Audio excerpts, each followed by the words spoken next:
ಕರುನಾಡಿನ ಬಂಧುಗಳಿಗೆ ತುಂಬು ಹೃದಯದಿಂದ ನಿಮ್ಮ ಪ್ರೀತಿಯ ಲೋಕೇಶ್ ಜಿ ವಂದನೆಗಳನ್ನು ಅರ್ಪಣೆ ಮಾಡ್ತಾ ಪ್ರತಿಷ್ಠಿತ ಕಲಬುರಗಿ ಜಿಲ್ಲೆಯ ಏನು ಶರಣರ ಬೀಡು ಕಲಬುರಗಿ ಜಿಲ್ಲೆ ಕಲ್ಯಾಣ ಕರ್ನಾಟಕ ಭಾಗ ಹಾಗೆ ನಮ್ಮ ಸೇಡಂ ತಾಲೂಕಿಗೆ ಈ ದಿನ ಕುಲಬಾಂಧವರ ವೇದಿಕೆ ತಂಡ ನಮ್ಮ ಅಚ್ಚುಮೆಚ್ಚಿನ ನಗರಸಭಾ ಸದಸ್ಯರು ಸವಿತಾ ಸಮಾಜದ ಮೂಲ ಕ್ಷೌರಿಕರು ಅಂತ ಒಬ್ಬ ಧೀಮಂತ ನಾಯಕನ ಮನೆಗೆ ಬಂದು ಅವರನ್ನ ಕ್ಷೌರಿಕ ಸಿರಿ ಕಾರ್ಯಕ್ರಮಕ್ಕೆ ತುಂಬ ಹೃದಯದ ಸ್ವಾಗತ ಸರ್.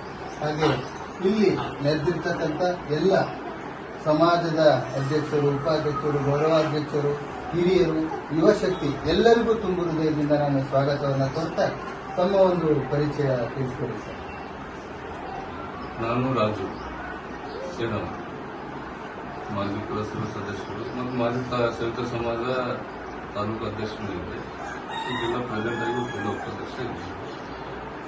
ಕಾಂಗ್ರೆಸ್ ಪಕ್ಷದಲ್ಲಿ ಗುರುತಿಸ್ಕೊಂಡಿದ್ದಾರೆ. ಜೊತೆಗೆ ನೀವು ವೃತ್ತಿಯನ್ನ ನಮ್ಮ ಸಮಾಜದ ವೃತ್ತಿ ನಿಮಗೆ ತಂದೆ ಕೊಟ್ಟಂತ ಬಳುವಳಿನ ಅಥವಾ ನೀವೇ ಆಗಿ ಕಲ್ತಂತದ್ದ? ಇಲ್ಲ, ನನ್ನ ಪರಂಪರೆ ನಮ್ಮ ಮುತ್ತ ಹಿಡಿದು ನಮ್ಮ ತಂದೆ ಹಿಡಿದು ನಮ್ಮ ಪರಂಪರೆ ವೃತ್ತಿ ನಾನು ಮಾಡ್ಬೇಕು. ನಾನು ಮಾಡಿ ನೋಡ್ತೀನಿ. ಪೂರ್ವಾಶ್ರಮದಿಂದಲೇ ಬಂದಂತ ಬಳುವಳಿ. ಓಕೆ. ಜೊತೆಗೆ ಈ ಸವಿತಾ ಸಮಾಜದಲ್ಲಿ ಹುಟ್ಟಿದ್ದೀರ, ಅದ್ರ ಬಗ್ಗೆ ಇಷ್ಟಪಡ್ತೀರಾ? ಸಮುದಾಯದ ಸವಿತಾ ಬಂಧುಗಳಿಗೆ ನಾನೊಂದು ಇವತ್ತ ಸವಿತಾ ಸಮಾಜದಲ್ಲಿ ನಾನು ಹುಟ್ಟಿದ್ದನ್ನೋದು ಬಹಳ ನಮ್ಮ ಸೌಭಾಗ್ಯ. ಯಾಕಂದ್ರೆ ಇವತ್ತ ಸವಿತಾ ಸಮಾಜ ಅಂದ್ರೆ ನಾವೀ ಬ್ರಾಹ್ಮಣ ಅಂದ್ರೆ ಕೆಲವು ಜನ ನಮ್ಗೆ ಹೀಗಾಗಿ ಸವಿತಾ ಸಮಾಜ ಅಂತಾರೆ. ಇವತ್ತೆಲ್ಲಾ ಜಾತಿಗ ಚಲೋ ಜಾತಿ ಅಂದ್ರೆ ನಮ್ದೇ ಜಾತಿ ಅಂತ ನಾವು ಹೇಳ್ಬಯಸ್ತೀವಿ. ಯಾಕಂದ್ರೆ ಬಲಗಂಡದಿಂದ ನಾವು ಸಮಾಜದಲ್ಲಿ ಹುಟ್ಟಿದವರಿದ್ದೀವಿ.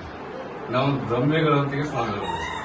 ಸವಿತಾ ಸಮಾಜದವರು ಏನ್ ಹೇಳ್ತೀವಿ ಅಂದ್ರೆ ಬ್ರಹ್ಮ ವಂಶಸ್ಥರು, ಸೂರ್ಯನಾರಾಯಣನ ವಂಶಸ್ಥರು. ಮನುಕುಲಕ್ಕೆ ಒಂದು ಹೆಜ್ಜೆ ಮುಂದೆ ಇಟ್ಟಂತ ಸಮಾಜ ಯಾವ್ದಾದ್ರು ಇದೆ ಅದು ಸವಿತಾ ಸಮಾಜ.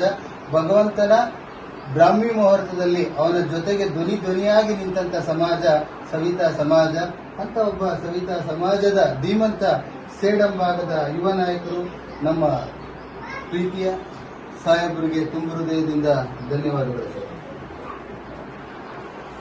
ಸೇಡಂ ಭಾಗದ ಕಲಬುರಗಿಯ ಯುವ ನಾಯಕರು ಧೀಮಂತ ಸವಿತಾ ಸಮಾಜದ ಮಾಣಿಕ್ಯನಿಗೆ ಒಂದು ಕುಲಬಾಂಧವರ ವೇದಿಕೆ ತಂಡದ ಪರವಾಗಿ ಅವರ ಜನ್ಮದಾತಿಯ ಹಸ್ತದಿಂದಲೇ ಒಂದು ಸನ್ಮಾನ ಸಮಸ್ತ ಸೇಡಂ ಭಾಗದ ಎಲ್ಲ ಸವಿತಾ ಸಮಾಜದ ಬಂಧುಗಳ ಪರವಾಗಿ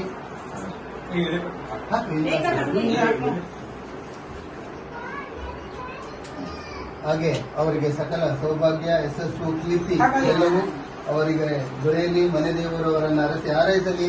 ಧೀಮಂತ ಕ್ಷೌರಿಕನಿಗೆ ತುಂಬು ಹೃದಯದಿಂದ ಎಲ್ಲ ಸಮಸ್ತ ಬಂಧುಗಳ ಆಶೀರ್ವಾದ ಇರಲಿ. ಅವರ ಕ್ಷೇತ್ರದಲ್ಲಿ ಯಶಸ್ಸನ್ನು ಕಾಣಲಿ. ತುಂಬು ಹೃದಯದಿಂದ ಜಗನ್ಮಾತೆ ಚಾಮುಂಡೇಶ್ವರಿ ಅವರ ಮನೆಯ ಬೆಳಕಾಗಿ ಬರಲಿ. ಓಕೆ.